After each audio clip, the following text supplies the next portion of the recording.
तो जल्दी मसाइल के अंदर मैंने लोगों को देखा है कि वो अव्वल तो उसको सीरियस ही नहीं लेते शुरू में, ठीक है, और जब बहुत ज़्यादा चीज़ें बढ़ जाती हैं तो वो बहुत ज़्यादा जनरल फिजिशियन के पास चले जाते हैं, और जब वो बिगड़ जाती हैं फिर वो कहते हैं कि जी हम आपके पास आ रहे हैं। तो आपने कितनी एग्जांपल्स ऐसी देखी हैं लोगों मेरे ख्याल में शायद आपको ये बात अजीब लगे, लेकिन मैंने स्किन के इश्यूज़ की वजह से लोगों की डेथ होते भी देखी है। स्किन से डेथ भी हो सकती है? यस, हमारे पास मुझे आज मतलब कुछ आपकी लाइफ में ऐसे वाक़यात गुज़र जाते हैं जो आपकी मेमोरी में सेव हो जाते हैं। मुझे अभी भी याद है, मैं गंगाराम हॉस्पिटल में जब प्रैक्टिस कर रही थी, तो हमारे पास एक पेशेंट आई थी, जिनको शायद वो किसी बैकग्राउंड में कुछ हुआ होगा, कोई पिंपल निकले होंगे, तो उन्होंने बॉदर नहीं किया कि ठीक है पिंपल्स हैं ठीक हो जाएंगे। जब वो थोड़े बढ़े, उनमें इन्फेक्शन स्टार्ट हुआ, तो वो किसी हकीम के पास चली गई। फिर वो थोड़े और बढ़े तो वो किसी जनरल फिजिशियन के पास चली गई, कोई होम रेमेडीज़ कर ली, और इवेंचुअली जब वो हमारे पास प्रेजेंट हुई थी, उनकी पूरी बॉडी में कीड़े पड़ चुके थे, अच्छा, और उनकी बॉडी से इतनी स्मेल आ रही थी कि उनके पास खड़ा होना भी मुश्किल था। ये किस एज में, उनकी एज क्या थी? शी वॉज 33 और 34। 34 में यस, जल्दी मसाइल से ये कंडीशन है कि यस, जिस समय कीड़े पड़ गए। क्योंकि ट्रीटमेंट गलत हुआ ना, होम रेमेडीज ऐसी की गई, क्वैक्स के पास गई, उसकी वजह से उनकी कंडीशन इतनी बिगड़ गई, और फिर हमने उनको ट्रीट करना शुरू किया। आई स्टिल रिमेंबर कि 2 वीक्स वो हमारे पास रही थी, पर क्योंकि उनका इन्फेक्शन पूरी बॉडी में इतना फैल चुका था कि आफ्टर 2 वीक्स उनकी डेथ हो गई थी। ओहो, तो ये रीज़न है कि आपको ये पता होना चाहिए कि हर फील्ड के लिए, हर चीज़ के लिए एक अलग डॉक्टर है, और आपको उन्हीं के पास जाना है। हम लोग जो अलग अलग फील्ड पढ़ते हैं, उसका मकसद भी यही होता है। अगर मैं डर्माटोलॉजिस्ट हूँ तो मुझे गायनी का वो नॉलेज नहीं होगा, मुझे ऑर्थोपेडिक्स का वो नॉलेज नहीं होगा, लेकिन लोगों को लगता है डॉक्टर है, इन्होंने सारा कुछ पढ़ा है, इनको आता ही होगा। अच्छा, समटाइम ऐसा भी होता है कि कुछ लोग पीएससी डॉक्टर होते हैं और लोग उनको एमबीबीएस डॉक्टर समझ रहे होते हैं, और उनसे चले जाते हैं कि जी आप हमें ये बताएं, तो फिर उनको बताना होता है कि मैं लोगों के पीएससी लिए तो डॉक्टर हूँ। मतलब अभी ये जो हकीम और ये चीज़ें हैं, वो भी डॉक्टर है ना, वो तो उनको भी कहते हैं हम डॉक्टर साहब के पास गए थे, उन्होंने कोई पूड़ियाँ दी थी। तो वो डेफिनेटली नॉलेज की बहुत कमी है अच्छा हमारे। डॉक्टर साहब, जिल्द की हिफाजत सिर्फ खवातीन के लिए ही ज़रूरी है कि मर्दों के लिए भी उतनी ही ज़रूरी है? नहीं, मेल्स के लिए भी डेफिनेटली, स्किन तो स्किन है ना, और आपकी बॉडी का सबसे मेजर ऑर्गन है स्किन, ठीक है, तो उसकी हिफाजत चाहे वो मेल है, चाहे फीमेल है, चाहे बच्चा है, चाहे बड़ा है, चाहे बूढ़ा है, सबको ज़रूरत तो है। मर्दों में ज़्यादा ख़तरा फील करती हैं क्योंकि उनको ब्लेड इस्तेमाल करना होता है, शेव करना होती है, और हमारे यहाँ दूसरे मसाइल भी हैं कि अगर ब्लेड पहले से इस्तेमाल है तो उससे भी जल्दी अमराज ज़्यादा हो सकते हैं। फिर इंजेक्शन, अगर वो सिरिंज पहले से इस्तेमाल है तो वो भी जल्दी अमराज का बाइस बनती हैं। तो उसमें कितनी देखिए, एहतियात है? ऐसा नहीं है कि मेल्स में ज़्यादा है, पर मेरे ख्याल में फ़ीमेल्स में ज़्यादा है जल्दी बीमारियाँ। उसकी वजह ये है कि मेल्स यूजुअली अपने फेस पे ज़्यादा चीज़ें यूज़ नहीं करते। मेरे पास पेशेंट्स भी आते हैं, उनकी ये डिमांड होती है कम चीज़ें दीजिएगा, हम नहीं इस्तेमाल करते। लेकिन फ़ीमेल्स हर चीज़ ट्राई करती हैं। उन्होंने कोई होम रेमेडी देखी है, उन्होंने वो भी करनी है, उन्होंने कोई क्रीम देखी है, उन्होंने वो भी करनी है।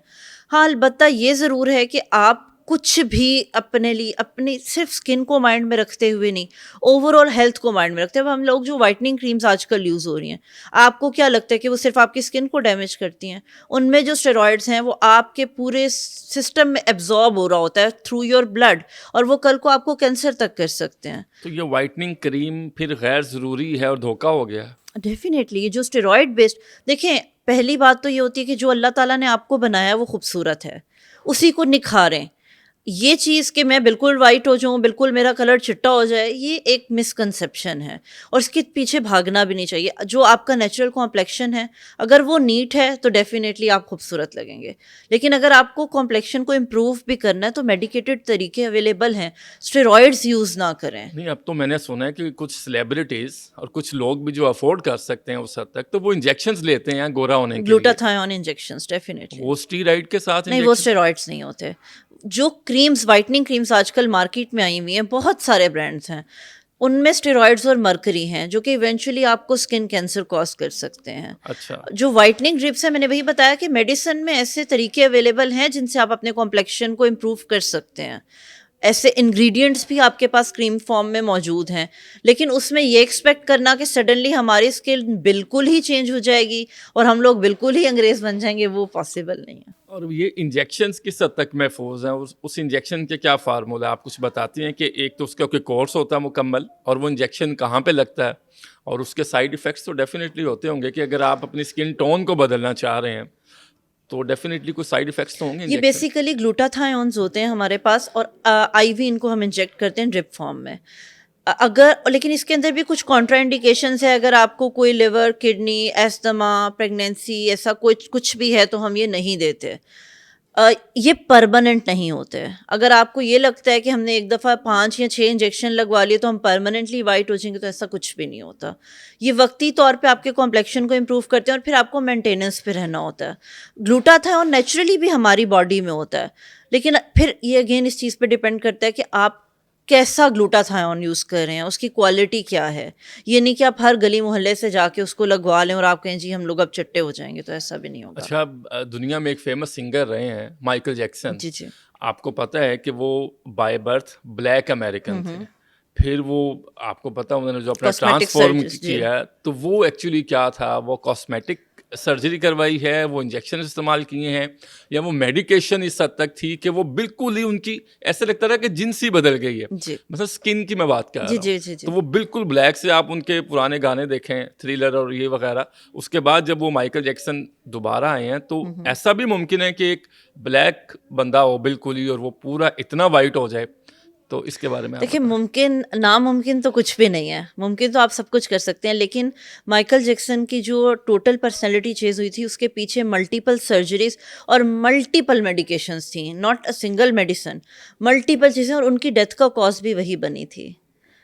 जो वो अच्छा। मेडिकेशंस यूज़ कर रहे थे उनकी ओवरडोज की वजह से उनकी डेथ हुई थी। और अमेरिका में होते हुए, अमेरिकन डॉक्टर्स, फॉरेन जो डॉक्टर्स है पढ़े लिखे एजुकेटेड, उनके होते हुए आप कह रही हैं कि उनका जो कॉज ऑफ डेथ है वो यही चीज़ बना। बिल्कुल। देखिए, excess of everything is bad, और वो उनकी अपनी पर्सनल इंटेंशन थी, उनका एक ड्रीम था कि मेरा कॉम्प्लेक्शन जो है वो ऐसा हो जाए, और उसी ड्रीम की वजह से इवेंचुअली उनकी डेथ हुई, क्योंकि वो इतने ओवरडोज हो चुके थे कि उनकी बॉडी फर्दर मेडिकेशन को एक्सेप्ट ही नहीं कर सकती थी। अच्छा डॉक्टर साहब, we are living in digital era.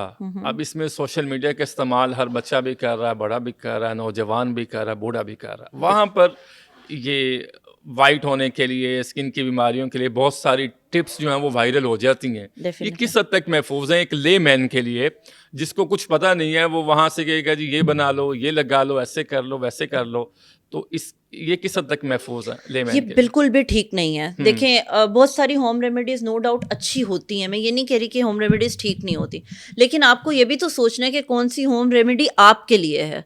आप कुछ भी सुनकर उसे लगाना शुरू कर दें तो वो फिर डेफिनेटली वर्क नहीं करता। मैंने खुद भी ऑनलाइन जो है अवेयरनेस सेशन स्टार्ट किए थे पाकिस्तान में। फर्स्ट ऑनलाइन क्लिनिक मैंने स्टार्ट किया था इन 2016, और उसमें मैं 2 घंटे का, 1.5 घंटे का, जितना भी मेरे पास टाइम होता है, मैं ऑनलाइन सेशंस भी लेती हूँ, जिसमें मैं लोगों को अवेयरनेस देती हूँ कि आपने क्या यूज़ करना है और क्या नहीं करना, क्या होम रेमेडी करनी है, क्या नहीं करनी।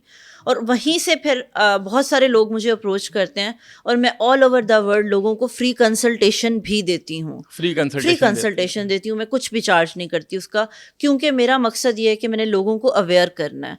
मैंने बहुत सारे ऐसे केसेस देखे हैं जहाँ लोग अवेयरनेस ना होने की वजह से बहुत ज़्यादा सफ़र कर चुके हैं। अच्छा, कोई होम रेमेडी, कोई बेस्ट टिप्स जिल्द की रंगत को साफ करने के लिए आप बताएं। देखिए, मैं कभी भी होम रेमेडी इसलिए इस तरह नहीं बताऊंगी कि मुझे कहा जाएगा इन्होंने बताई थी हमने यूज़ की। देखिए, हर स्किन टाइप डिफरेंट होती है। अच्छा। आपकी अगर स्किन ड्राई है तो किसी की ऑयली होगी, किसी की कॉम्बिनेशन होगी, किसी को एक्नी होगी, किसी को पिगमेंटेशन होगी, तो हर चीज़ हर स्किन पे यूज़ ही नहीं हो सकती। इवन रोज़ वाटर कॉमन है, हर कोई यूज़ करता है, वो आप ड्राई स्किन पे यूज़ नहीं कर सकते हैं।